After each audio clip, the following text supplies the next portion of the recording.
Ditampilkan seorang bocah laki-laki berjalan menuju pantai dan melihat sekeliling. Ia tersenyum melihat pemandangan itu. Ia tampak hampir lega karena air laut yang di hadapan berwarna biru. Itu semua hanyalah sebuah impian karena si bocah laki-laki sebenarnya kini berada di ruangan gelap sambil merekam video dan memperkenalkan diri sebagai Yesus.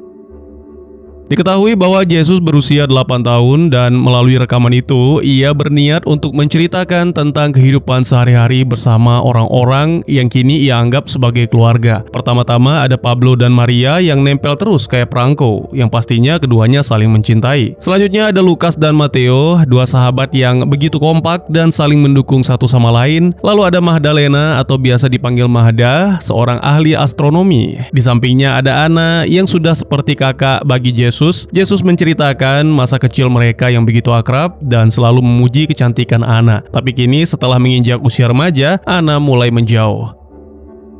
Di ruangan lain terlihat Pedro sedang berolahraga. Yesus menyebut bahwa Pedro adalah seorang tentara, tapi itu dulu ketika dunia masih normal. Menyadari kedatangan Yesus, Pedro pun menyuruh bocah itu tidur karena sudah larut.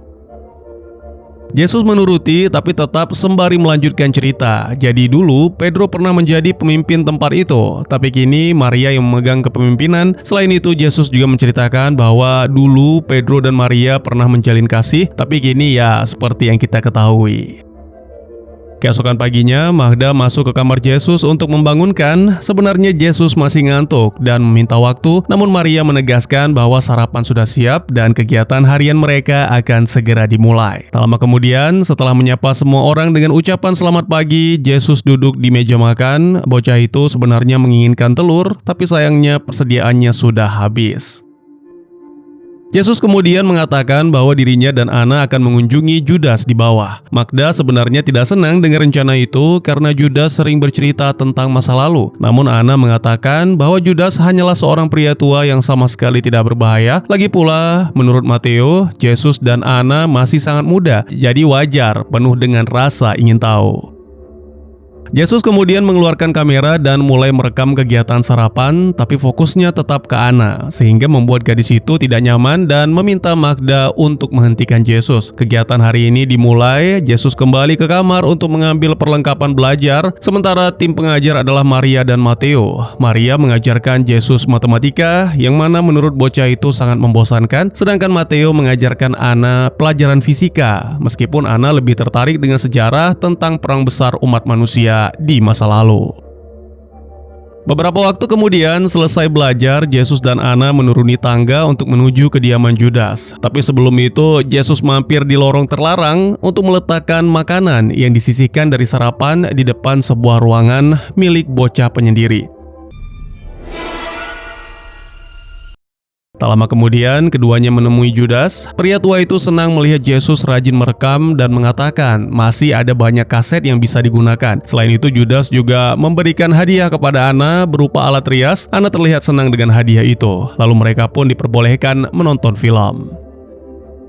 Di tempat lain, Pedro merasa terganggu dengan sakit kepalanya yang tak kunjung sembuh sehingga meminta obat penenang kepada Maria. Namun Maria berkata persediaan obat-obatan sudah sangat menipis. Jadi meskipun Pedro memohon, Maria tetap mengabaikannya. Kembali ke Yesus dan Anna serta Judas. Setelah film selesai, Yesus bertanya tentang apa yang ada di luar bangunan. Ia juga bertanya kapan mereka bisa keluar karena sudah tak sabar ingin melihat pantai. Judas bertanya apakah orang-orang di atas tidak pernah membicarakan hal itu. Saat mereka sedang berbicara, tiba-tiba telepon berdering yang ternyata dari orang-orang di atas yang mengingatkan bahwa sudah waktunya bagi anak-anak kembali. Yesus dan Anna pun segera naik ke lantai atas. Dalam prosesnya mereka mendengar suara-suara dan tiba-tiba Mira, mira. Joder. Es como un animal. Me asusta la luz. Yesus memberitahu Anna bahwa mungkin saja itu si bocah penyendiri, namun Anna yang ketakutan buru-buru mengajak Yesus kembali. Tak lama kemudian, setelah tiba di lantai atas, Pablo menghampiri untuk meminjam kameranya. Yesus sebenarnya sedikit ragu meminjamkan benda kesayangannya, tapi karena Pablo menjanjikan jatah makanan penutup selama sebulan, maka bocah itu pun merelakan. Sementara itu, Anna diomeli oleh Magda karena terlalu lama berada di tempat Judas, melebihi batas waktu yang dijanjikan. Anna kemudian menunjukkan hadiah dari Judas, tapi Magda mengabaikan, sehingga gadis itu pun mencoba sendiri alat rias itu. Ya, menjelang istirahat malam, semua penghuni bangunan asik dengan kegiatannya masing-masing, kecuali Pedro yang masih kesal karena sakit kepala yang tak kunjung reda. Beberapa waktu kemudian, semua penghuni berkumpul untuk rapat. Maria memimpin rapat tersebut, yang mana membahas tentang listrik, air, dan persediaan makanan yang sudah menipis. Kelompok itu berdebat tentang rencana pergi ke gudang bawah untuk mengambil makanan. Perdebatan ini bukannya tanpa alasan. Mereka sudah lama meninggalkan gudang itu karena telah dikuasai oleh makhluk yang disebut stranger, tapi setelah melakukan pemungutan suara, mereka memutuskan untuk pergi ke gudang bawah. Pada malam hari, Pablo yang sedang menonton rekaman dihampiri oleh Maria. Maria mengatakan bahwa ia akan mengirim Pablo bersama kelompok yang keluar karena Pablo adalah orang yang paling berpengalaman dan pernah menghadapi para stranger secara langsung. Kebetulan Pablo sedang menyaksikan rekaman berita tentang stranger. Mereka dulunya adalah manusia tapi menjadi korban penelitian sehingga terpapar virus mematikan dan digunakan sebagai senjata biologis. Setelah itu, semua orang masuk ke kamar masing-masing dan membungkus tubuh mereka dengan selimut untuk menghindari makhluk yang disebut sebagai yang tak terlihat. Kedatangan makhluk itu membuat seluruh ruangan membeku. Yesus masih asik merekam diri sendiri sambil mengatakan bahwa jam dingin akan segera tiba, semua pintu harus tertutup rapat. Jika tidak, yang tak terlihat akan datang menangkap mereka karena makhluk itu tertarik dengan panas tubuh. Tak lama kemudian,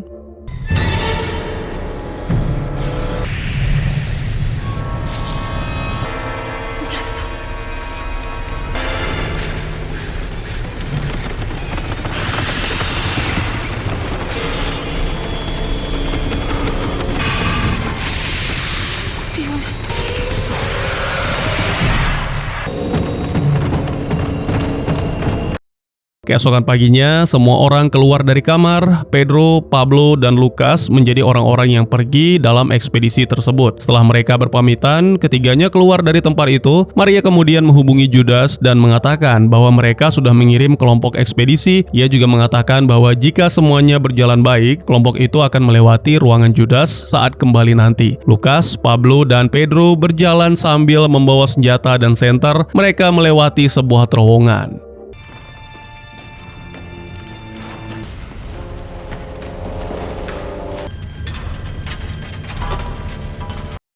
Akhirnya mereka sampai di gudang. Begitu masuk, mereka langsung mengumpulkan semua barang yang dibutuhkan ke dalam ransel. Tiba-tiba tangan Pablo terluka dan tak lama setelah itu, mereka buru-buru keluar ruangan untuk kembali karena menyadari bahwa para stranger akan menyerbu. Alih-alih melewati jalur yang sama, Pedro menggiring kelompok itu ke jalur terlarang dengan alasan untuk mempersingkat waktu. Hal ini membuat Pablo marah, sehingga terjadilah pertengkaran sampai akhirnya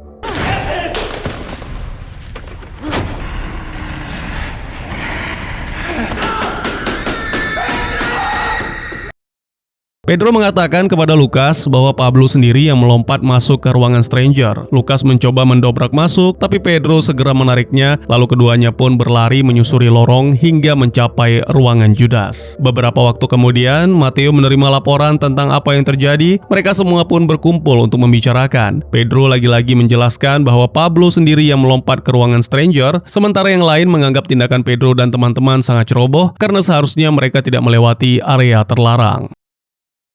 Menurut Judas, bangunan itu dipenuhi para terinfeksi atau stranger. Maria kemudian mengatakan bahwa ia membutuhkan laporan tertulis dari Pedro dan Lukas. Kemudian Mateo menemui Maria untuk melaporkan bahwa semakin banyak ternak yang mati. Maria cemas mendengar kabar itu karena yang tak terlihat sedang sangat aktif belakangan ini. Maria pun bertanya tentang kondisi Lukas. Mateo mengatakan bahwa Lukas mengurung diri karena merasa bersalah. Maria mengingatkan Mateo tentang masa lalu ketika tempat itu masih dipenuhi banyak orang. Semuanya begitu indah, tapi masa itu sudah sangat lama berlalu.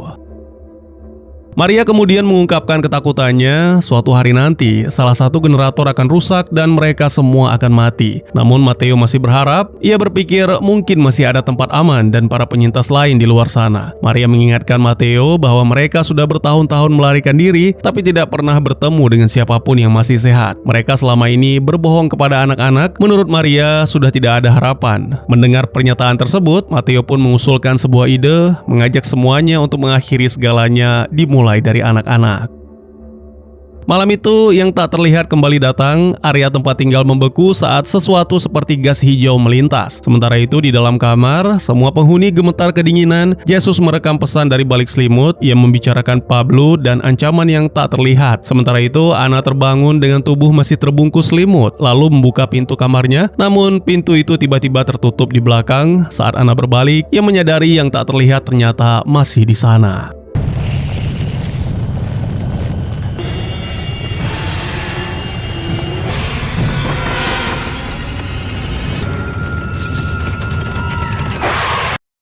Di saat yang sama, pintu kamar Yesus terbuka dan salah satu yang tak terlihat masuk ke dalam. Yesus menatap makhluk itu melalui kamera dan menemukan sosok dengan wujud tak terjelaskan berdiri di dekat tempat tidur Pedro yang kosong. Meski ketakutan, Yesus berusaha menenangkan diri. Ia tetap diam di tempat dan berusaha tak bergerak. Setelah semua aman, Magda bangun dalam kondisi panik, mengetuk semua pintu untuk mencari Ana, sampai akhirnya Matteo mengakui bahwa Ana berlindung di kamarnya. Beberapa waktu kemudian, mereka semua berkumpul untuk memberi penghormatan terakhir kepada Pablo. Yesus meminta izin untuk pergi ke tempat Judas, dan setelah mendapat izin, bocah itu pun segera pergi bersama Ana, dan di sana mereka menyaksikan sebuah film tentang gambaran masa lalu. Setelah film selesai, Yesus bertanya tentang Stranger. Judas menjelaskan bahwa Stranger adalah manusia yang terkena virus dan mati secara perlahan. Kulit mereka akan mulai mengelupas. Setelah itu, tubuh mereka akan dipenuhi darah. Jika mereka menyentuh orang lain, infeksi itu bisa menular. Judas juga menceritakan tentang orang tua Yesus yang terbunuh dalam suatu pertikaian internal. Dan itu bukanlah suatu hal yang baru di kehidupan pasca perang. Sementara itu, di lantai atas, seorang anak laki-laki muncul yang mengaku bahwa ruangannya telah dikuasai oleh para Stranger. Yesus mengenali anak itu sebagai bocah penyendiri yang selama ini ia beri makanan hampir setiap hari. Bocah yang mengaku bernama Saulo tersebut mengatakan para stranger datang pagi ini, mereka masuk ke ruangannya dan memutuskan untuk menetap di sana. Keadaan itu menjadi ancaman besar bagi kelompok Maria sebab para stranger hanya berjarak sekitar 70 meter dari zona aman. Judas menyarankan agar mereka membersihkan area tersebut dari para stranger. Semuanya pun mulai bersiap. Sebelum mereka pergi, Ana memberitahu Magda bahwa ia mencintai Matteo. Dan tentu saja itu membuat Magda marah karena Ana masih terlalu muda untuk hal itu. Namun Matteo bersumpah tidak terjadi apa-apa di antara mereka karena Ana sudah dianggap seperti anaknya sendiri. Setelah itu, kelompok tersebut menuju ke area terlarang. Mereka mulai menembaki para stranger, sementara ketiga anak diminta untuk berlindung di tempat aman. Bosan, Saulo pun berinisiatif menyalakan TV, berharap ada siaran kartun anak. Sayangnya yang tayang malah tentang penelitian kejam. Jadi sebelum terciptanya stranger, para ilmuwan sedang melakukan percobaan untuk menyatukan kepala anjing dengan tubuh manusia, dan ternyata hanya bertahan hidup sesaat. Lalu tiba-tiba saja di lantai bawah, kelompok Maria mulai menyerang beberapa ruangan yang sudah dikuasai stranger. Dia sempat bertemu Pablo yang sudah terinfeksi. Maria ragu untuk menembak, sampai akhirnya Matteo membantu, dan tindakan itu juga membuat Matteo terinfeksi, sehingga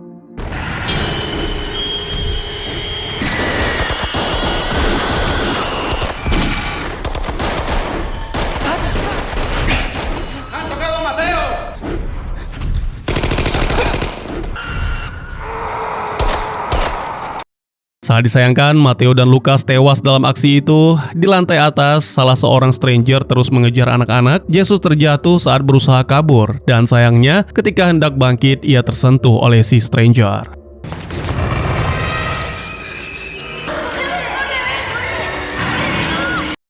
Yesus kemudian mengikuti Ana dan Saulo ke ruangan lain, namun Ana tidak mau mendekatinya karena yakin Yesus sudah terinfeksi. Saat orang-orang dewasa kembali, hanya Judas yang tidak percaya bahwa Yesus terinfeksi karena meyakini bocah itu kebal terhadap virus. Beberapa waktu kemudian, dalam rapat, Pedro bersikeras bahwa Jesus harus dihabisi agar tidak menularkan penyakitnya ke orang lain. Jesus sendiri mulai merasa tidak sehat, ia juga mengalami mimpi-mimpi buruk. Sementara bocah itu tidur, Magda meminta Saulo untuk menjaganya, lalu mengajak Anna ke laboratorium untuk menunjukkan bintang-bintang pada gadis itu. Pada momen ini, Magda mengabarkan tentang kematian Matteo yang pastinya membuat Anna sangat terpukul. Anna kemudian mengatakan bahwa Matteo adalah pria baik, sama sekali tidak ada hal serius yang terjadi di antara dirinya dan Matteo. Anna menjelaskan hal ini agar Magda tidak khawatir karena bagi Anna, Magda sudah seperti ibunya sendiri. Ya, Anna mengetahui bahwa orang tuanya sudah meninggal dunia, tapi tidak mencari tahu penyebabnya karena mungkin saja sudah terpapar virus sehingga kelompok terpaksa menghabisinya. Beberapa waktu kemudian, Pedro mendengar suara seperti bisikan dari balik dinding yang terus mengganggu. Dia kemudian menggunakan cat untuk menggambar sesuatu yang memenuhi seluruh sisi dinding. Ketika datang, Maria terkejut akan apa yang telah dilakukan Pedro. Pria itu menjelaskan bahwa ia mendengar suara-suara yang membuatnya yakin bahwa mereka sedang diawasi, lalu berusaha menemukan kamera tersembunyi. Pedro kemudian mengeluarkan pistol dan mengakui apa yang telah ia lakukan kepada Pablo. Semua itu dilakukan karena ingin Maria kembali ke pelukannya. Tentu saja pengakuan ini membuat Maria marah, sehingga terjadilah pertengkaran sampai akhirnya. Por eso tienes que venir conmigo.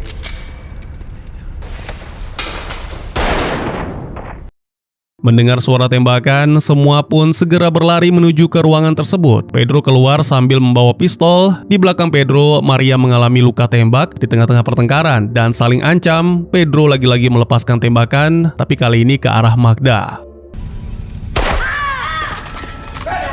Tiba-tiba yang tak terlihat muncul, yang mana membuat Pedro sadar dan segera mengorbankan diri agar rekan-rekan yang lain bisa melarikan diri. Para penghuni yang tersisa terus berlari untuk menyelamatkan diri, sementara yang tak terlihat semakin banyak muncul dan mengejar. Akhirnya, karena tidak ada jalan lain, Judas pun memutuskan untuk keluar dari bangunan.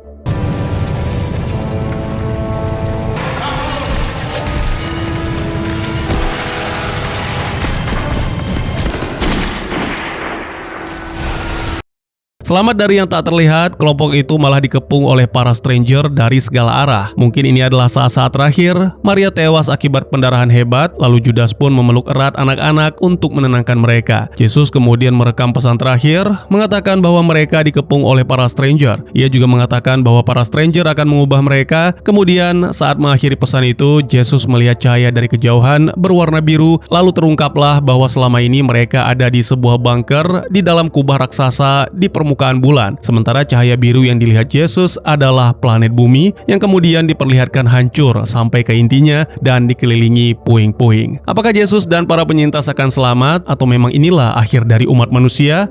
Dan tamat.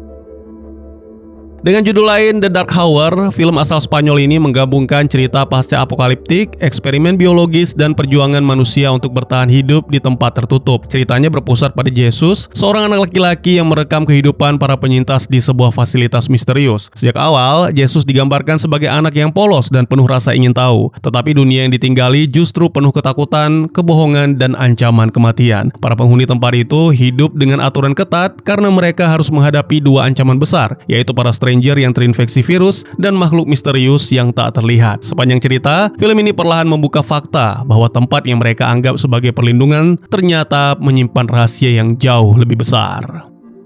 Bagian akhir, keadaan para penyintas benar-benar hancur, persediaan semakin menipis, para stranger semakin dekat dengan zona aman, sementara yang tak terlihat juga semakin sering muncul dan menyerang mereka. Situasi menjadi semakin kacau setelah Pedro mulai kehilangan kendali akibat rasa cemburu dan tekanan mental yang selama ini ia pendam. Ia akhirnya mengaku bahwa dirinya sengaja menjebak Pablo hingga pria itu terinfeksi.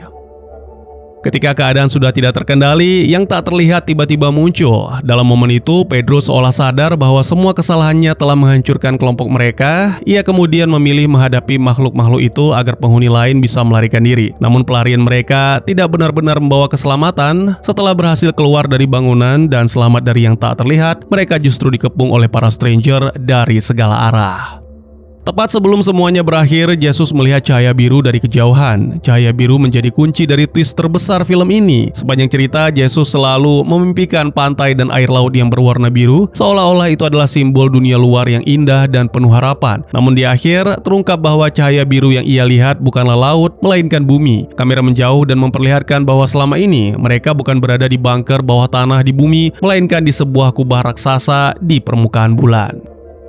Twist itu mengubah seluruh pemahaman penonton terhadap cerita. Para penyintas ternyata hidup di sebuah fasilitas bulan, kemungkinan besar sebagai sisa terakhir umat manusia setelah perang besar yang menghancurkan bumi. Planet yang selama ini mungkin hanya dikenal Jesus dari cerita dan rekaman masa lalu, ternyata sudah rusak parah. Jadi keinginan Jesus untuk melihat dunia luar dan pantai biru sebenarnya adalah kerinduan terhadap sesuatu yang mungkin sudah tidak pernah bisa ia miliki. Dunia yang ia impikan sudah tidak ada lagi. Ending film ini sengaja dibuat tragis dan menggantung. Kita tidak benar-benar diperlihatkan apakah Jesus, Judas, Anna, dan Saulus selamat atau berubah menjadi stranger. Namun dari kondisi mereka yang sudah terkepung, kemungkinan besar nasib mereka sangat buruk. Meski begitu, kemunculan bumi di akhir, selain menjadi kejutan visual, itu juga menjadi cara film ini menunjukkan bahwa manusia telah kehilangan tempat tinggal dan juga kehilangan masa depan. Makna utama film ini adalah tentang kehancuran manusia akibat keserakahan, perang, dan eksperimen yang melampaui batas moral. Para stranger adalah bukti bahwa manusia pernah menjadikan manusia lain sebagai korban penelitian dan senjata biologis yang tak terlihat juga menjadi simbol ancaman yang tidak sepenuhnya bisa dipahami, tetapi terus menghantui sisa-sisa peradaban. Ya, bisa dibilang musuh terbesar dalam cerita ini adalah warisan buruk yang diciptakan manusia sendiri. Film ini juga menunjukkan bahwa bertahan hidup saja tidak selalu berarti benar-benar hidup. Para penghuni fasilitas itu memang masih bernafas, tetapi kehidupan mereka dipenuhi ketakutan, kebohongan, dan keputusasaan. Maria berusaha menjadi pemimpin yang kuat, tetapi ia sendiri tahu bahwa harapan mereka hampir tidak ada. Mateo masih ingin percaya bahwa mungkin ada tempat lain yang aman, tetapi akhirnya ia juga sampai pada pikiran paling kelam. Dari sini, film menggambarkan bagaimana harapan bisa terkikis sedikit demi sedikit ketika manusia terlalu lama hidup dalam kehancuran. Di sisi lain, karakter Jesus menjadi simbol kepolosan yang tersisa di dunia yang rusak. Ia merekam semua orang karena ingin memahami kehidupan di sekitarnya. Lewat kameranya, Jesus mencoba menyimpan kenangan tentang keluarga kecil yang ia miliki, meskipun keluarga itu rapuh dan penuh luka. Lalu impiannya tentang pantai dan air laut memperlihatkan bahwa seorang anak tetap bisa merindukan keindahan, bahkan ketika ia tumbuh di tempat yang gelap dan menakutkan. Film ini seolah ingin mengatakan bahwa anak-anak sering menjadi korban dari kesalahan generasi sebelumnya. Jesus, Anna, dan Saulo tidak pernah memilih hidup di dunia seperti itu. Mereka hanya mendapat warisan akibat dari perang dan kehancuran yang dibuat oleh orang-orang terdahulu. Bahkan, orang dewasa yang berusaha melindungi mereka pun pada akhirnya tidak mampu memberikan masa depan yang aman. Inilah yang membuat cerita terasa tragis. Jadi apa yang terjadi di bumi, Bang? Oke, jika mengumpulkan semua potongan-potongan adegan Judas, saya pikir di bumi telah terjadi perang antara dua kubu yang terdiri dari gabungan semua negara-negara besar. Judas mengatakan saat itu dunia sudah sangat maju dan masing-masing keluarga setidaknya memiliki satu pelayan robot di rumah mereka. Pasti kalian bertanya-tanya kan? Terus kalau emang teknologinya canggih, mengapa nontonnya TV hitam putih, Bang? Nah, menurut saya ini soal sejarah yang ingin mereka ingat. Dalam satu adegan, Judas pernah mengatakan pada masa yang sangat dulu, sebelum perang terakhir, pernah terjadi perang besar. Tapi perang tersebut berakhir dengan damai. Umat manusia kala itu bersumpah bahwa tidak akan terjadi perang lagi. Tapi pada kenyataannya terjadi kembali. Perang yang bahkan jauh lebih besar dan membuat dunia benar-benar hancur. Saya pikir perang zaman dahulu itu adalah Perang Dunia II. Terus kalau Stranger gimana, Bang? Kok sudah ada sejak zaman video rekaman zaman dulu? Ya, saya pikir eksperimen Stranger itu juga dimulai pada masa Perang Dunia Kedua. Lalu ketika perang kembali terjadi di masa depan, manusia kembali menggunakan virus tersebut sebagai senjata biologis. Para ilmuwan menyadari bahwa perang ini tidak akan berakhir dan umat manusia akan musnah total. Oleh karena itu, mereka mengirimkan sekelompok orang untuk tinggal dan memulai kehidupan baru di bulan. Yang dikirim memang orang-orang pilihan, berbadan sehat, dan berotak cerdas. Tapi siapa sangka, masih ada orang jahat yang membawa virus Stranger, sehingga mungkin tanpa sengaja virus itu menyebar di bulan dan kembali menjadi ancaman serius bagi para penyintas. Untuk endingnya tidak pernah benar-benar dijelaskan, kembali kepada interpretasi penonton. Jadi, bagaimana menurut kalian?